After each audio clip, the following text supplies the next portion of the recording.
Hello and welcome to Book Circle. I'm Earl Wyenberg. This time we will continue our reading of Village Diary by Miss Reed. February. The village is agog.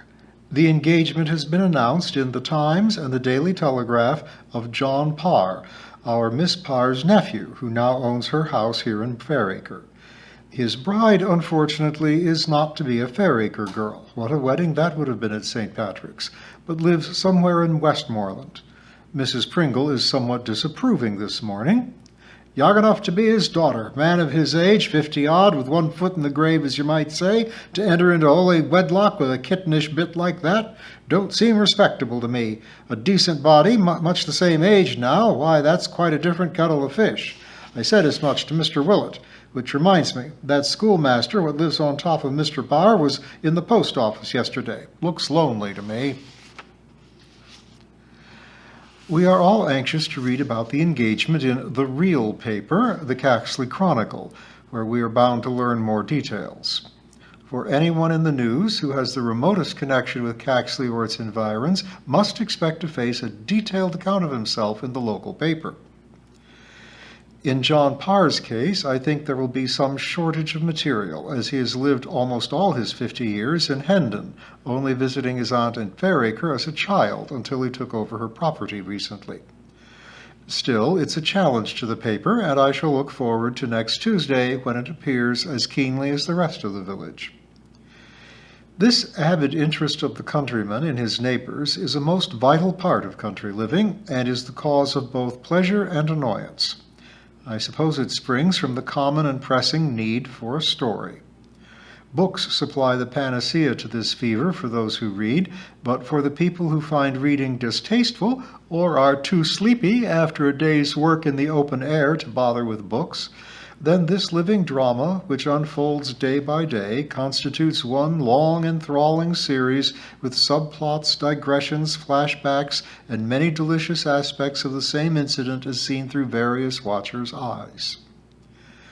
The countryman, too, has more time than his town cousin to indulge in his observations and speculations. To the lone man plowing steadily up and down a many-acred field, the sporadic activity of the dwellers in the cottage on the hillside acquires an enormous importance. He will see smoke coming from the wooden shed's chimney and surmise that it is washing day. He will watch the old woman cutting lettuce from her garden and will speculate on such things as cold meat for midday dinner. It all fits in. Later, as the garments billow on the line, he will recognize the checked shirt that young Bill was wearing American fashion at the pub on Saturday night, and wonder if his Mrs. First has arrived yet. And it may well be that it is he who first sees the brave white fluttering of new nappies and nightgowns which semaphore the tidings that a new soul has arrived to join the fun and feuds of Fairacre.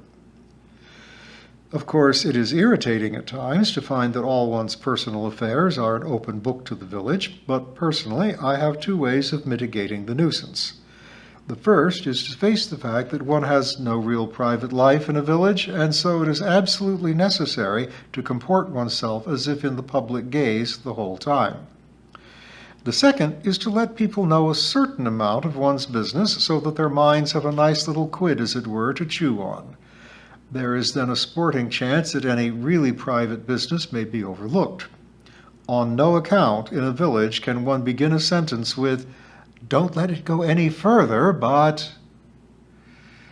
One has to face this consuming interest squarely. It doesn't worry me now, though it did in my early days here as headmistress, but I have reminded myself many times that either none must know or all. The vicar called in and said what delightful news it was about John Parr. A man needed companionship, particularly as he grew older, and would I be able to go to tea at the vicarage one day next week? He had a note somewhere from his wife, but it seemed to have vanished. At times he half believed in poltergeists. To meet that charming fellow who lived above Parr. I said that I should look forward to it immensely. I drove alone for the first time today to Caxley to do a little shopping. As I approached the bus stop, I overtook Mrs. Pringle stumping along, black shiny shopping bag on arm, and offered her a lift.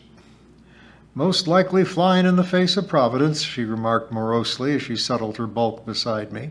I'll never forget going out with my old aunt the first time she took her car out alone. Phew, that was a nightmare, I can tell you. She started learning late in life, like you, and never had no consecration, if you follow me. I said I didn't, edging around a disdainful cat that was washing its legs in the road. Well, couldn't never do two things together. Like, come she puts down one pedal, she hasn't got consecration enough to put down the other. Is she all right now? I asked, foolishly enough. Oh, no, said Mrs. Pringle with the greatest satisfaction. She lost the use of her right arm as a result of the accident. Not that the doctors didn't try, mark you. Speak as you find, I says, and it was months before they really give her up. Pulleys, massage, deep ray, X-ray, sun ray. Hooray, I said absently, but luckily Mrs. Pringle was well launched. Why, she was in that hospital for nigh on 3 months, and the doctors there said themselves they'd never come across a woman who bore pain so brave before. Of course, she was only driving very slow at the time. Say she'd been driving this pace now, she'd likely killed herself outright. Having no consecration, you see, she couldn't stop quick. I was glad to reach Caxley and drop the old misery outside the post office.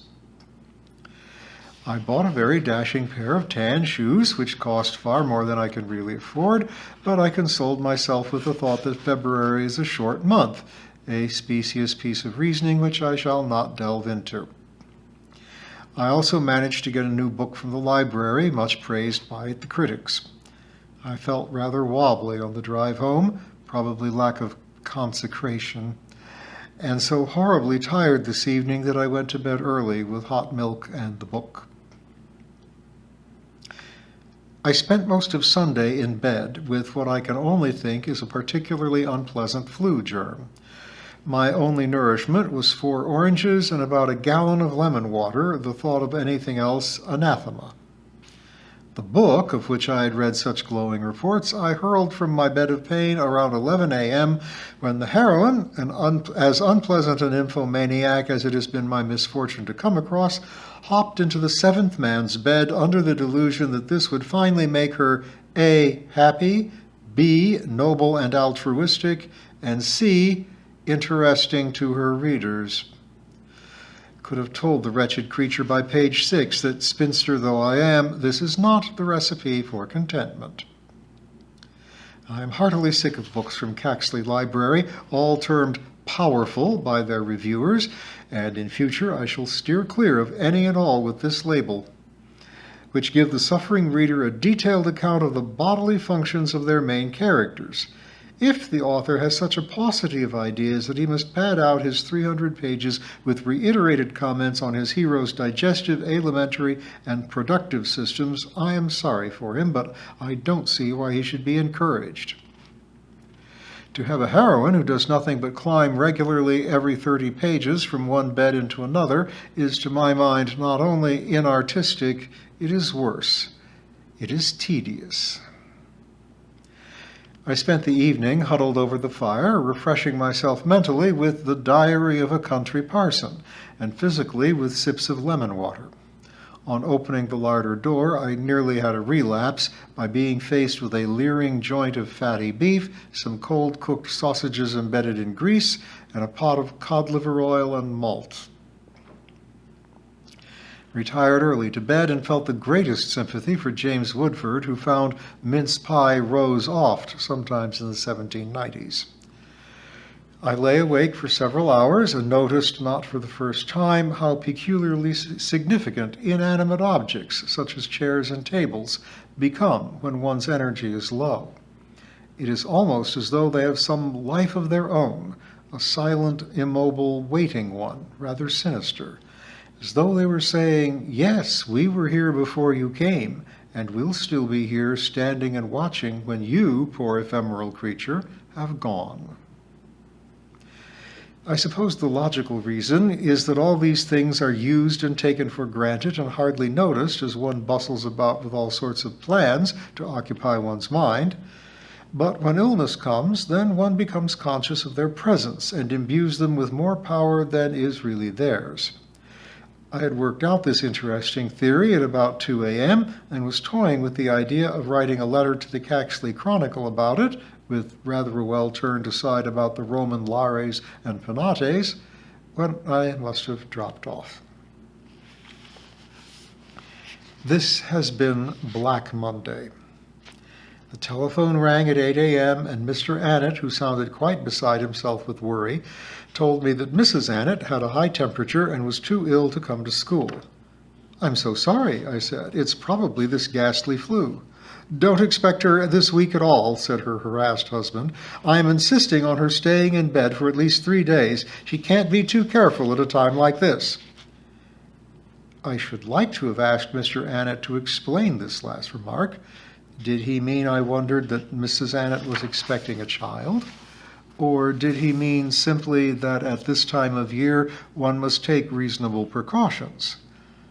I forbore, as a respectable maiden lady, to cross-question the poor fellow, contenting myself with sending my love to the patient and a message to the effect that we should manage very well.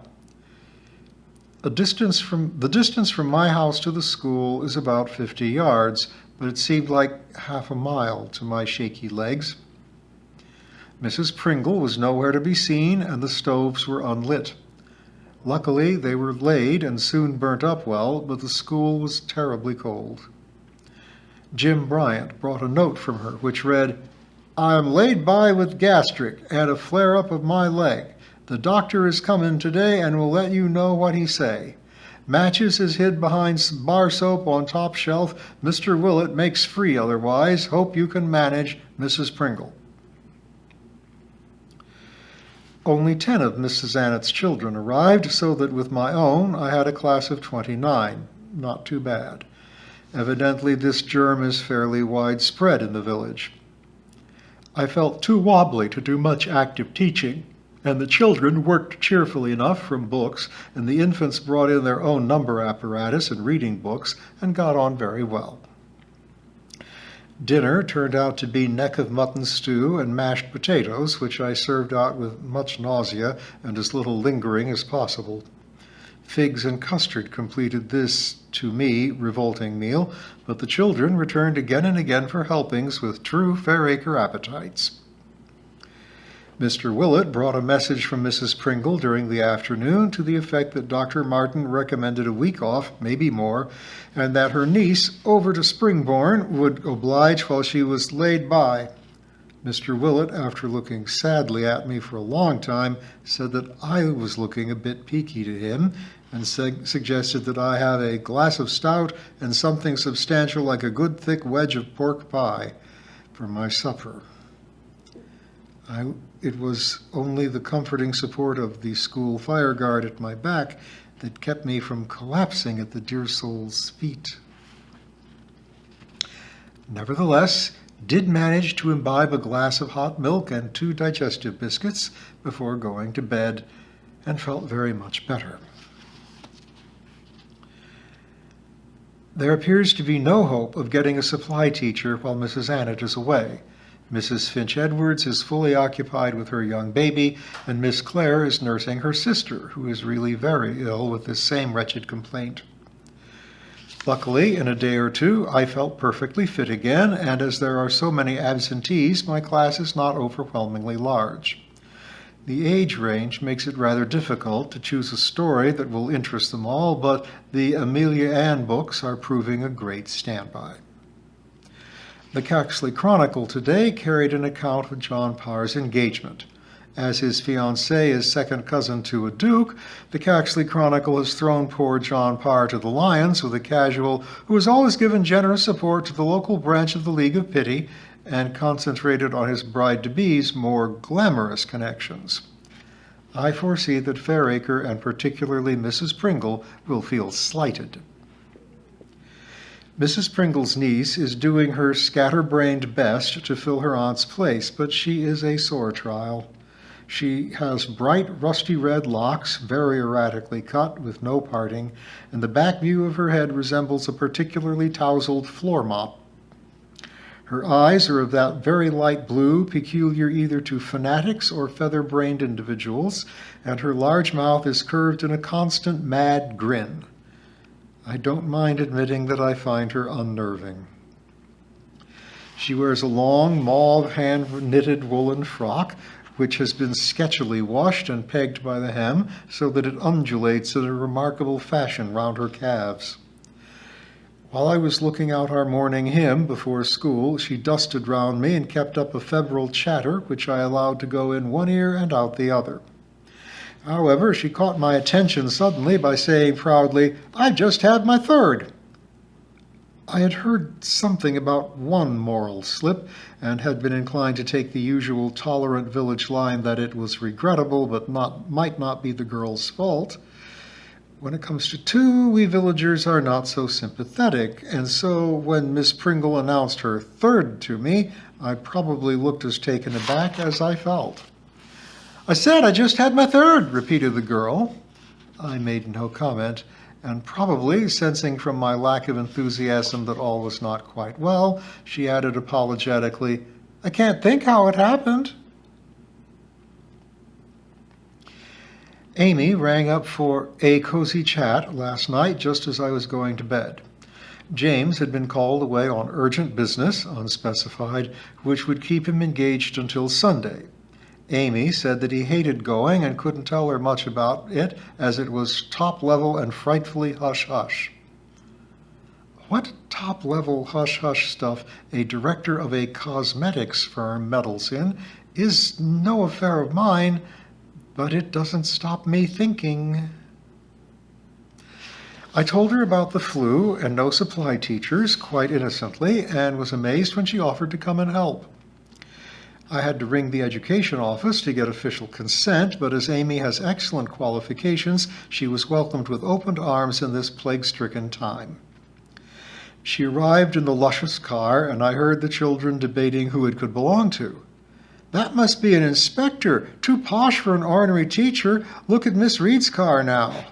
More like the new head nurse, except there ain't no jars of head stuff in the back." Luckily, Amy was out of earshot. It was very cheering to have her here, and we both enjoyed working together. She will stay until the end of the week. I was to have gone to tea at the vicarage today, but Mrs. Partridge rang up at morning playtime to say that we must postpone our tea party, as poor Mr. Line crackling badly at the Beetle and Wedge, as they're having a telephone installed at the moment, has succumbed to the prevailing sickness. I expressed sincere sympathy. I had a Thurber-esque conversation with the mad Miss Pringle after school about the third child of shame, which is to be christened on Sunday. "Mr. Partridge coming over to Springborn. I told him when he brought the hymn list this morning I thought of Lancelot Drick for the baby's name." Drick? Like Bogarty, Drick Bogarty, but Vicar says not too fanciful, but I think it's too much of a mouthful, so I said, make it Hugh and call it a day. Much shaken, I said Hugh was a good name and gave her 5 shillings for the baby.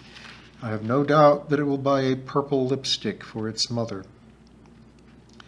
It will be a relief to see Mrs. Pringle's glum countenance back on Monday.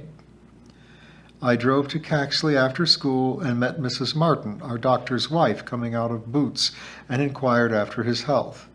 "He's been run off his feet, poor dear, and now he's gone down with this horrible flu himself." I said I was sorry, and was he a good patient? "A fiend incarnate," his wife assured me solemnly, "but he must be in a really bad way." She looked furtively about her, came very close to me, and dropped her voice to a conspiratorial whisper. "He's been driven into taking his own cough mixture.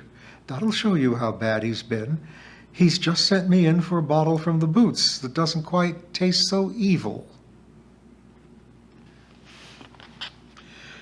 On Monday, we were all back at our posts. Mrs. Annett arrived swathed in rugs and was supported to her room by her attentive husband. She assured me, when he had departed, that she was fit as a fiddle. Mrs. Pringle's outraged expression when she saw the state of her beloved stoves was a real tonic. "That Minnie Pringle," she breathed menacingly. "Blacklead and elbow grease don't mean nothing to her." The weather had turned delightfully warm and springlike. The lilac buds in my garden are as fat as green peas, and crocuses, daffodils, and tulips are pushing through. Even the grass is beginning to smell hopeful again as one walks in it. Mrs. Annett and I celebrated this return of joy by taking the whole school out for a nature walk in the woods at the foot of the downs. They belong to Mr. Roberts, the farmer, who lives next door to the school and is one of its most energetic managers, and he lets us go there whenever we please. This is a great privilege, for like most country schools, Fairacre has a small playground with a stony, uneven surface, which means that any really riotous games in this confined space lead to skinned knees and hands. We consider ourselves lucky to be able to use Mr. Roberts' woods and his meadow too, and so enjoy a wider world now and then. Frog spawn was rising in the pond near the beetle and wedge. The boys were anxious to take off their shoes and socks and wade in to fetch some for the classroom. But knowing the collection of tins, pieces of bedstead, and other household junk which litters the bottom, I forbade this project. The woods were awe-inspiringly quiet. Even the children hushed their sing-song chatter as they scuffled along in the beech leaves. Signs of spring were everywhere. The honeysuckle is already in small leaf, the primrose plants are sturdy rosettes, and we saw several birds with dry grass or feathers in beak and a speculative glint in the eye. At the edge of the wood is a small field, which is one of my secret joys. It always looks lovely. At this time of year, it has a soft, dewy grayness, which the line of pewter-colored willow trees at its boundary enhances. Today, a wood pigeon, as soft and opal as a London twilight, winged across and made the picture unforgettable. I once saw this field at 8 o'clock on a fine May morning when it was gilded with buttercups. A light breeze shivered the young willow leaves, and everything vernal that Geoffrey Chaucer and Will Shakespeare ever wrote was caught alive here. We let the children run while we sat on a dry log and rested. Mrs. Annett, with her gaze fixed bemusedly on a cluster of heart-shaped violet leaves between her brogues, told me in a dreamy tone, in keeping with this enchanted place, that she was to have a child in August. I said how very pleased I was, and we continued to sit propped together on the dry log in comfortable silence, savoring the niceness of this most satisfying affair. Joseph Cogg's discovery of a very dead gray squirrel and his request for a lend my penknife to cut off the poor creature's tail in order to claim a shilling brought this idyll to a close. We returned in great good spirits to Fairacre School. Although we had had quite a long walk, I was amazed to see how fresh and lively the very young children were on our outing. The longer I teach, the more I am convinced that it is wrong for children of their first year at school to have to attend school for the whole day. Perhaps before long, morning school only for the 5 and even 6-year-olds will be the order of the day, and I am sure it would be welcomed by mothers, teachers, and children. Most children have a big adjustment to make when they start school. The numbers alone are tiring, and new surroundings, new voices, and new and perhaps more rigid discipline all make for strain. Before he went to school, the child probably had a rest before or after lunch, when, even if he did not sleep, he had a quiet period on his own with his feet up. After his rest during the afternoon, he had his walk with all the pleasures and richness of the outdoor world impinging on his young mind. In a small country school, it is difficult to provide a rest time after school dinner for these really small people. It is not surprising that they frequently nod off to sleep in the afternoon, and I, for one, am only too pleased to let them. A refreshing nap will do them far more good than making a batch of plasticine crumpets, enthralling though that may be with the aid of a really sharp matchstick, and I am only sorry that I can't make them more comfortable. When I see a tousled head resting on 2 fat arms on unsympathetic hardwood of an ancient school desk. And we will follow Miss Reed further into February next time.